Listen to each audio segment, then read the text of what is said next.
도스토옙스키에 대한 강의를 이어가도록 하겠습니다.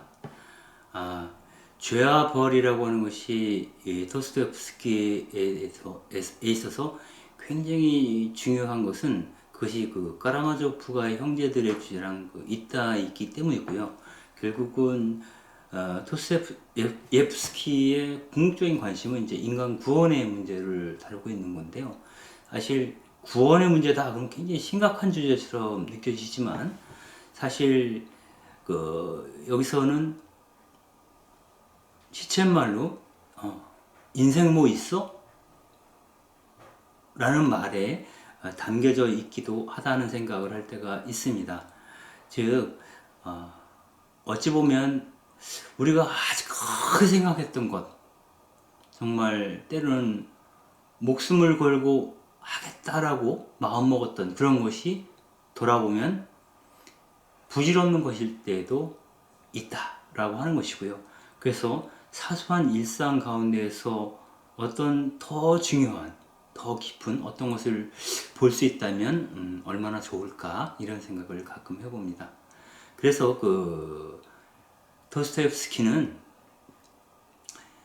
잘난 사람과 못난 사람, 높은 사람과 낮은 사람, 중요한 사람과 별로 중요하지 않은 사람, 쓸모있는 사람과 쓸데없는 사람, 등등 이런 모든 인간들의 어떤 평가, 판단 이런 것으로부터 우리가 벗어날 것을 요청합니다.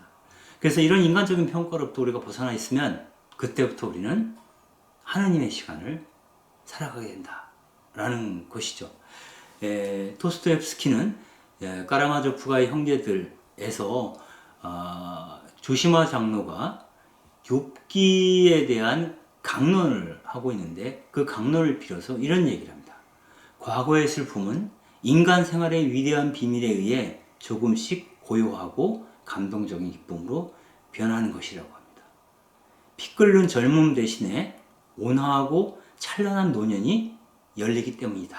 이렇게 얘기를 합니다. 즉 우리를 정말 사로잡고 우리를 슬프게 했던 것들도 지나가고 나면 아주 잔잔한 기쁨으로 바뀔 수도 있다는 거죠.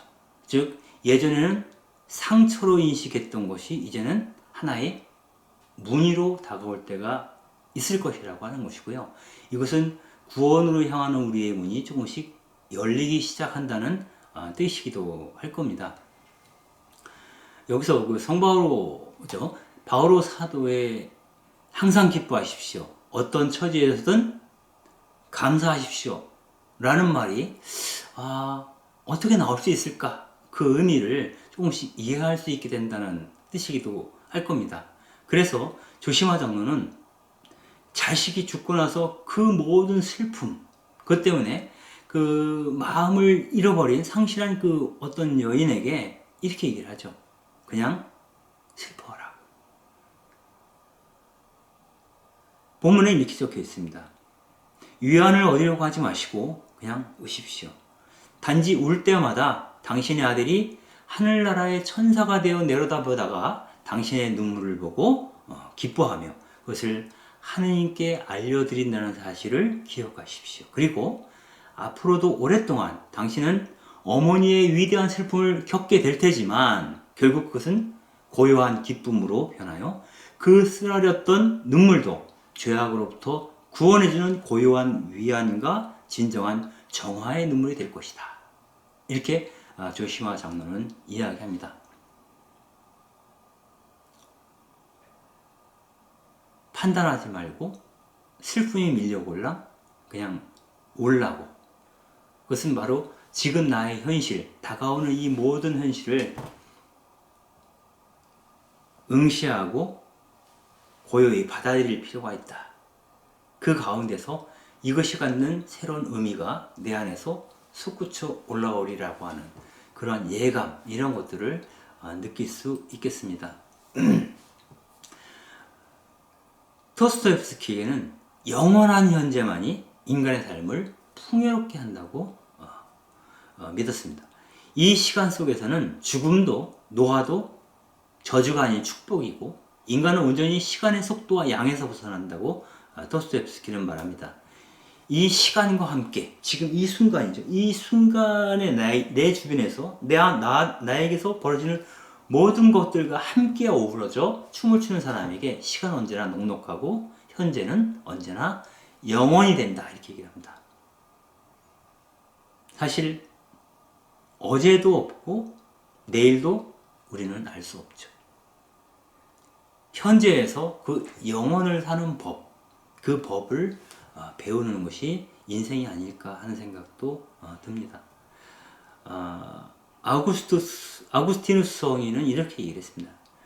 주님의 연대, 주님의 시간은 불과 하루이며 한날이며 주님의 날은 되풀이되지 않고 언제나 오늘이 옵니다. 주님의 오늘은 내일에게 양보하지 않고 어제를 뒤쫓지도 않았나이다. 주님의 오늘은 영원히 옵니다. 즉 오늘과 영원, 이것은 따로 있지 않다. 그래서 오늘 그 영혼을 살기를 요청하고 있다라는 생각이 듭니다. 까라마조프가의 형제들을 읽다 보면 가장 사람들이 관심을 갖는 대목 중에 하나가 대신문관에 관한 얘기죠.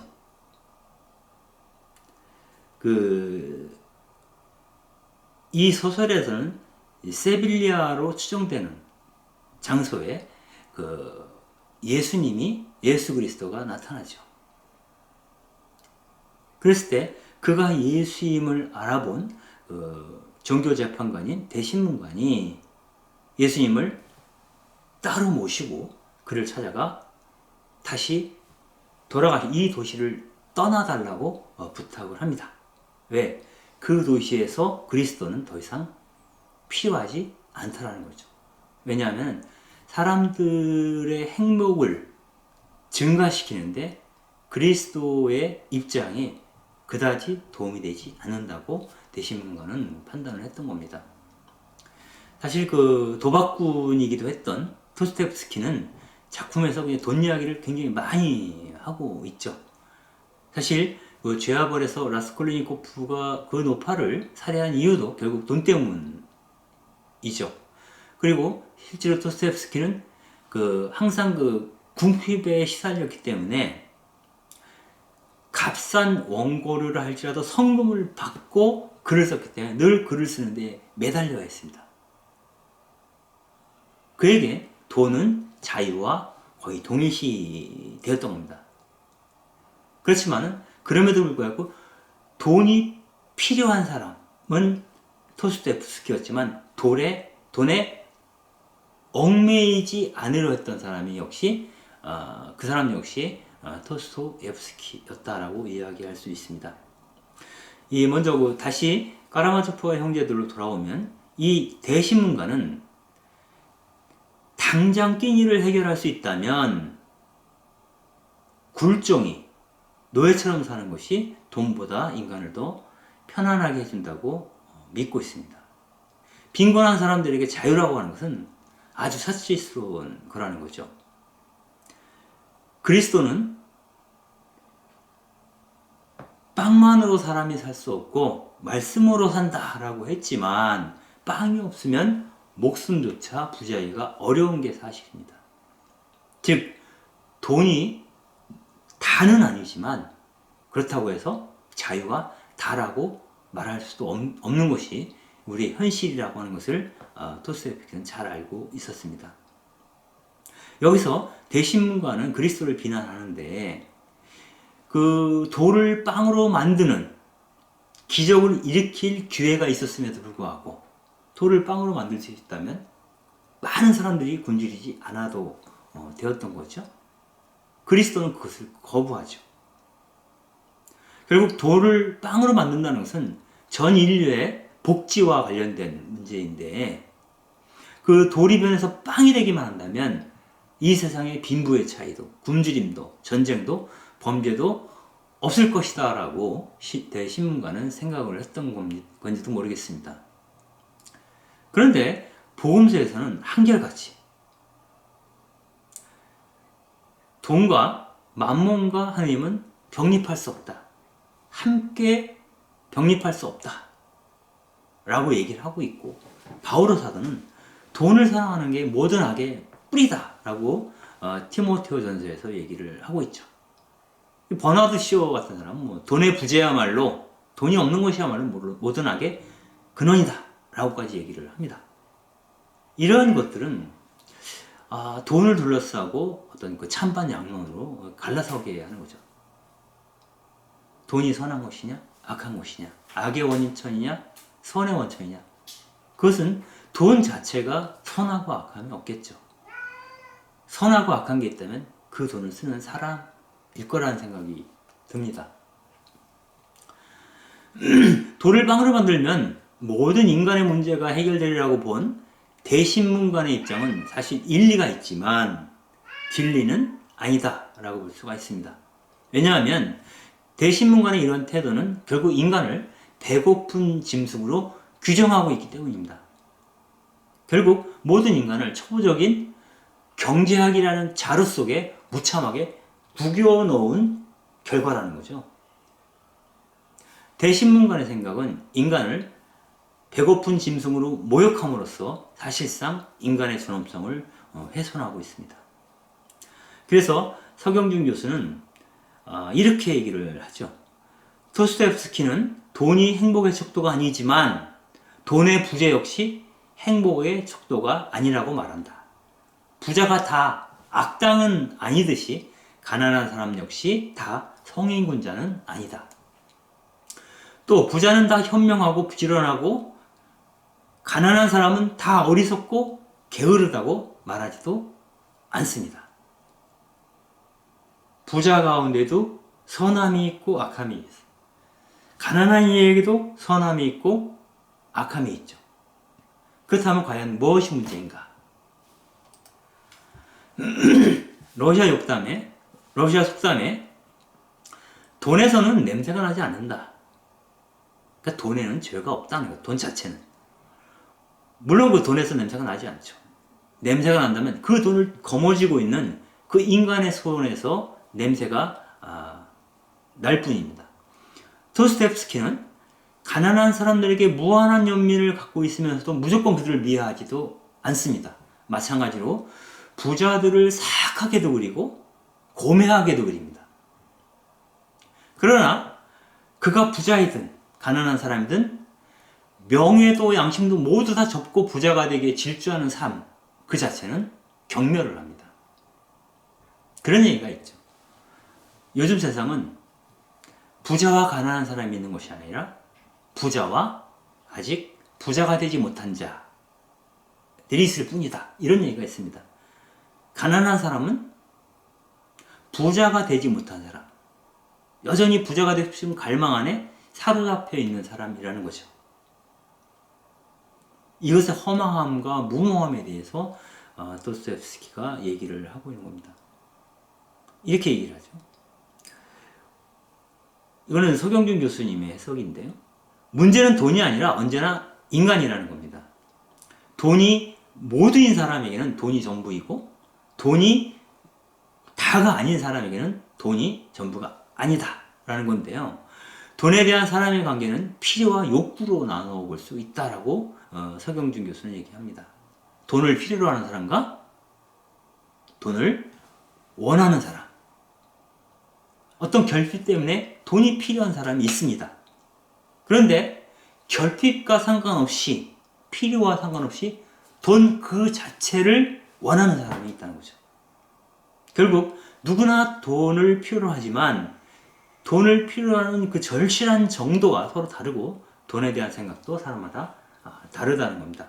도스토옙스키는 돈을 잘 이해했고 돈을 잘 읽고 있었으며 아주 절실하게 돈을 필요로 했지만 돈을 원했던 사람은 아니라고 석 교수는 이야기를 합니다. 그는 오로지 돈을 필요로 했지 원하지도 그 돈을 사랑하지도 아끼지도 않았다는 겁니다. 그런 사람이기 때문에 사실 돈이 도스토옙스키에게 친절하게 다가가지 않은 것은 어쩌면 당연한 일이지 않겠는가라는 게 이분의 생각입니다. 즉 돈의 필요에 대해서 돈의 절실함에 대해서 아주 절절하게 잘 알고 있었으나 도스토옙스키는 돈을 쫓지는 않았다라는 겁니다. 한편 구원의 문제랑 관련해서 도스토옙스키는 인간이 가진 증오와 혐오에 대한 이야기도 하고 있습니다. 그는 그 청년기에 시베리아 옴스크에서 유배 생활을 하면서 겪은 이야기를 그 죽음의 집에 관한 기록에서 소설을 쓰는데, 이것은 톨스토이가 극찬했던 그 소설이기도 하죠. 근데 그 도스토옙스키가 옴스크에서 만난 그 사람들 하나같이 다 본능의 지배를 받는 죄인들이었다라고 얘기를 합니다. 이를테면 본능의 지배를 받는다. 이 죄수들이죠. 이 죄수들은 오늘의 생존이 굉장히 중요해요. 그래서 오늘 충분히 먹을 것을 먹는 것, 그리고 충분히 자는 것, 그래서 기본적인 몇 가지 욕구에 의해서만 움직이는 사람들이라는 거고요. 그래서 이러한 사람들을 도스토옙스키는 이곳에는 살아있으나 죽어있는 사람들이 있다, 이렇게 얘기를 합니다. 그래서 그가 경험했던 그 옴스크의 유배 생활, 그 공간은 바로 데드하우스, 죽음의 집이었다라고 얘기를 합니다. 즉 동물적 욕구만 있는 그러한 공간을 죽음의 집이라고 본 건데요. 타인에 대한 배려나 양심, 그리고 성찰이 없이 그 본능만 추구하는 사람들이 모여있는 공간은 어디나 죽음의 집, 바로 지옥이 된다라고 도스토옙스키는 생각했습니다. 그리고 그들 사이에서 나타나는 증오를 경험하면서 증오는 증오하는 사람을 증오스럽게 만든다. 악순환이죠. 그래서 인간에 대한 혐오에서 우리가 벗어나지 못한다면 우리는 지옥에서 벗어날 도리가 없다라고 하는데요. 그러나 우리에게 희망이 있다면 인간이라고 하는 존재는 이 세상에 존재하는 모든 생물들 중에서 유일하게 자기의 본성과 반대되는 것을 선택할 수 있는 존재라는 점입니다. 내 욕구와 다른 것을 선택할 수 있는 능력, 바로 그것이 인간에게 있기 때문에 그에게도 구원이 가능하다. 희망이 있다. 이렇게 보는 것이죠.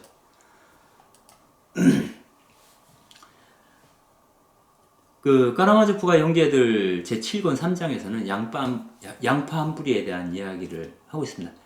이 혐오와 관련된 구원의 문제를 다루고 있는 이야기인데요. 옛날에 그 사악한 할머니가, 사악하고 인색한 할머니죠, 살았다고 합니다. 그 사람은 얼마나 사악하게 살았는지 살아생전에 한 번도 선행을 한 게 없었던 거죠. 그런데 정작 이 할머니가 죽었을 때 악마들이 그 할머니를 지옥 불구덩이로 던져버립니다. 선행을 한 적이 없었으니까. 그런데 그 할머니를 지켜본 수호천사, 그 수호천사가 지옥 밖을 지나다가 할머니가 그 불구덩이 속에서 고생하고 있는 걸 보면서 너무 불쌍한 마음이 든 거죠. 그래서 하나님께 청을 합니다. 저 할머니를 살려주십시오. 그러니까 하나님께서 저 할머니가 살아생전에 한 번이라도 선행을 했다면 내가 한번 다시 고려해 보마 라고 했답니다. 그래서 수호천사가 열심히 그 할머니의 일생을 적은 책을 뒤져보니까 딱 한 가지 선행을 한 게 있습니다. 밭에서 양파를 캐다가 거지에게 그 양파 한 뿌리를 적선한 적이 있습니다. 그걸 본 거죠. 그 이야기를 듣고 나서 그 하나님께서 그러면 그 양파 한 뿌리를 할머니에게, 지옥불에 있는 할머니에게 던져줘라. 그래서 그 할머니가 그 양파 줄기를 붙잡고 빠져나오면 천국으로 오게 하겠다. 이렇게 약속을 합니다. 그래서 그 수호천사가 그 양파 한 뿌리를 할머니에게 던져주고는 조심스럽게 끊어지지 않게 잡아당겼습니다. 천사가 그 양파를 잡아당기는 동안 할머니가 그 양파를 잡고 이제 지옥에서 빠져나오는 거죠. 반쯤 빠져나오고 있을 때 지옥에 있던 다른 죄인들이 그걸 보고 나도 하면서 할머니한테 매달린 겁니다. 그러니까 할머니가 당신 자신만 구원받기 위해서 너무 화가 난 나머지 그 죄인들을 향해서 이건 내 양파야! 내 거라고! 라고 하면서 다른 사람들을 발로 걷어차버린 겁니다. 바로 그때 양파가 뚝 부러지면서 그 할머니를 포함해서 모든 사람들이 다시 지옥불로 되돌아갔다는 얘기입니다. 이게 양파 한 뿌리에 관한 이야기입니다. 사실 그 양파 한 뿌리를 누군가에게 적선했다는 것은 아주 초라한 선행이라고 볼 수 있습니다. 그렇지만은 그 초라한 선행도 그의 구원을 위해서 요긴하게 쓸 수 있다라고 하는 것은 구원이라고 하는 주제가 단순하게 선행을 얼마나 많이 했느냐 그걸 양적으로 계산하는 그 수학적 계산에 따르지 않는다는 것을 알게 합니다. 사실 수호천사의 행동을 보게 되면 이 할머니가 굉장히 인색하고 아주 사악한 사람임에도 불구하고 그를 어떻게 하면 구해줄 수 있을까 그런 연민을 품거든요. 굉장히 아름다운 거죠. 천사의 마음은 아름다운 거죠. 결국 이러한 연민은 그 죄지은 자에게 자업자득이다, 인과응보다 이런 얘기를 하지 않는다는 거예요. 즉 연민에는 사심이 없다, 판단이 없다. 그가 죄인이라 해도 그의 손을 잡아주고 싶어하는 것이 연민이다라는 것을 수호천사의 행동을 통해서 알 수가 있습니다. 그런데 그 천사가 그 할머니에게 던져주었던 그 양파 한 뿌리는 그 양파 한 뿌리만 있으면 반드시 구원될 것이다. 마치 그 천국행 티켓을 샀다. 라고 생각하면 오해라는 겁니다. 그것은 구원의 가능성이지 그 양파 한 뿌리를 선사한 것이 구원의 가능성으로 존재하는 것이 자동적으로 구원을 보증해 주는 것은 아니라는 겁니다. 결국 이 할머니가 지옥에서 빠져나오려다 다시 지옥 구덩이로 내던져진 것은 양파 한 뿌리가 너무 적었기 때문이 아니라 다른 죄인이 자기에게 매달려 주었을 때 지금 이 시츄에이션은 나를 구원해 주려고 하는 거지 너희들을 구원하려는 게 아니야라고 하는 나와 타인과의 단절, 나와 다른 자에 대한 배제, 그것이 그러하여금 지옥불로 다시 떨어지게 만들었다는 겁니다.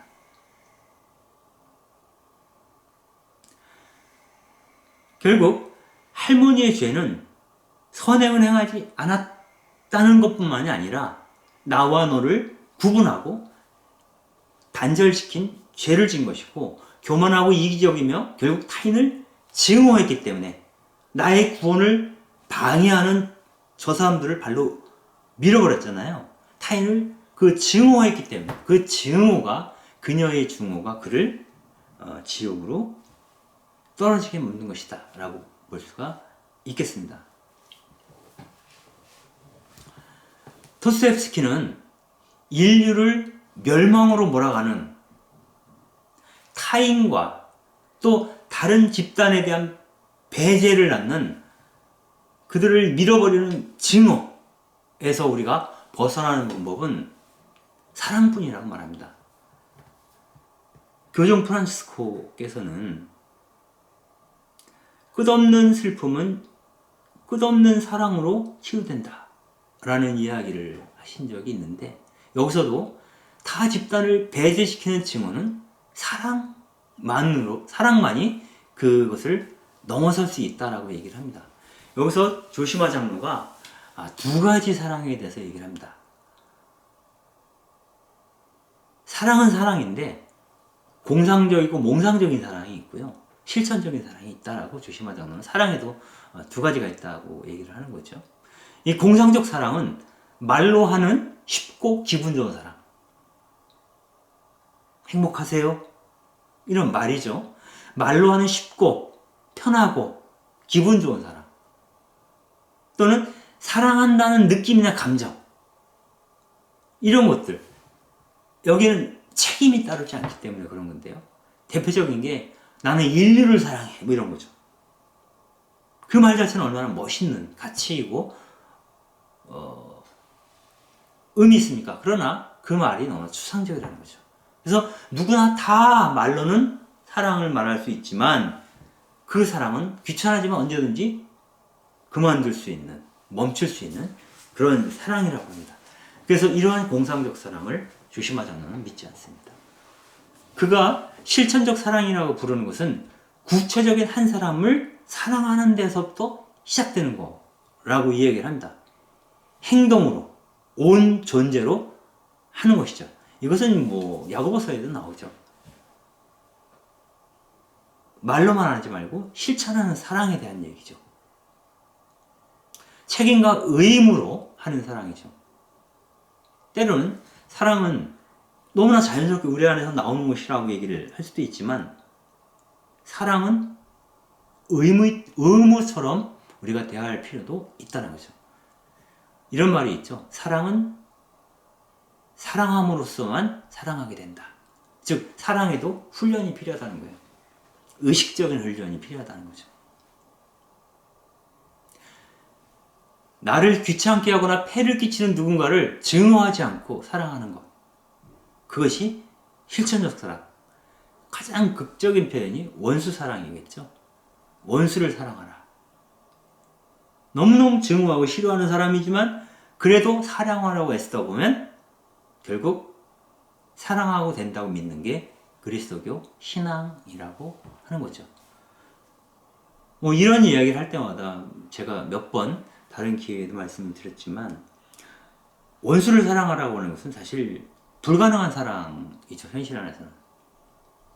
그런데 그 원수를 원수라고 보지 않고 하느님과 관계가 단절된 사람, 그 죄 안에 있는 사람이라고 느낀다면 우리가 선한 인간이라면 그 사람을 불쌍하게 여기게 되겠죠. 그래서 원수를 불쌍한 사람이라고 생각하는 순간 그를 사랑할 여지가 넓어지게 되는 겁니다. 그래서 때로 실천적인 사랑은 그럼에도 불구하고 사랑하는 거기 때문에 때로 힘든 중노동이고 또 용기이며 어떤 것을 견뎌내는 사랑이라는 거예요. 다른 말로 나를 완전히 버리고 나를 버리고 너를 사랑하는 것. 그것이 실천적 사랑이라는 거죠.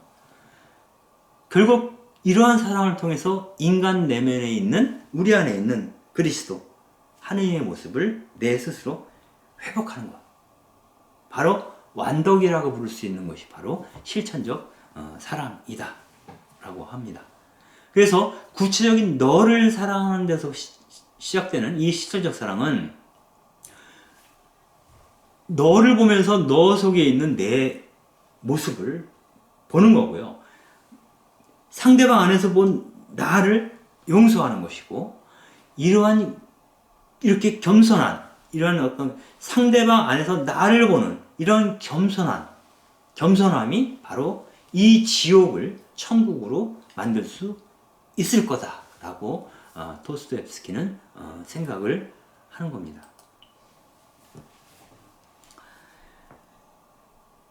도스토옙스키는 까라마조프가 형제들에서 이렇게 얘기를 하죠. 나는 존재한다. 고로 사랑한다. 나는 생각한다. 고로 사랑한다가 고로 존재한다. 이게 아니에요.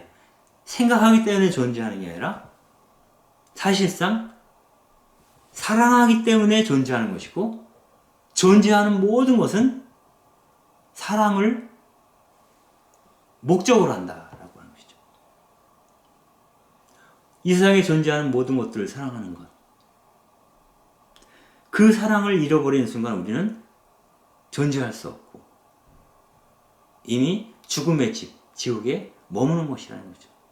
그래서 지옥은 더 이상 아무것도 사랑할 수 없을 때 그것이 바로 지옥이라는 거예요. 아무것도 사랑할 수 없는 것 자체가 우리에게 고통으로 보통 다가오죠. 지금 인간이 처한 상황 자체가 지옥이며 이 지옥은 사실상 그 사랑을 통해서만 벗어날 수 있다라는 것을 확인하는 것입니다. 도스토옙스키는 유배지 생활을 담은 죽음의 집에 관한 기록, 그 밖에 학대받은 사람들, 백치, 악령, 미성년, 도박꾼, 그리고 여러분들이 잘 아는 죄와 벌, 그리고 까라마조프가의 형제들. 특히 그 까라마조프가의 형제들을 쓰고 몇 달 뒤에 폐동맥 파열로 죽게 되죠. 그게 1881년 1월 28일입니다. 그 도스토옙스키는 임종 직전에 폼비지나 부인에게서 받은 성경을 아내에게 주면서 읽어달라고 부탁을 합니다.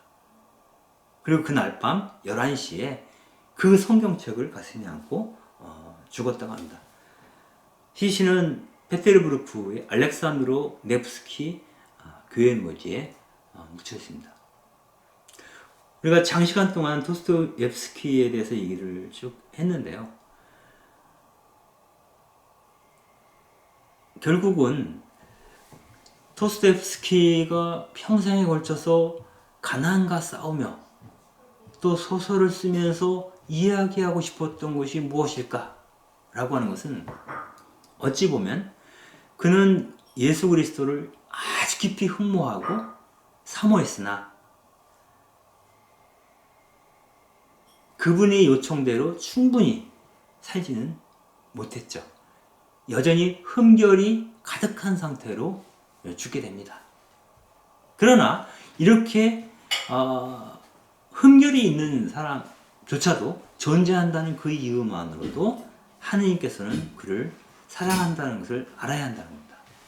그리고 이 세상은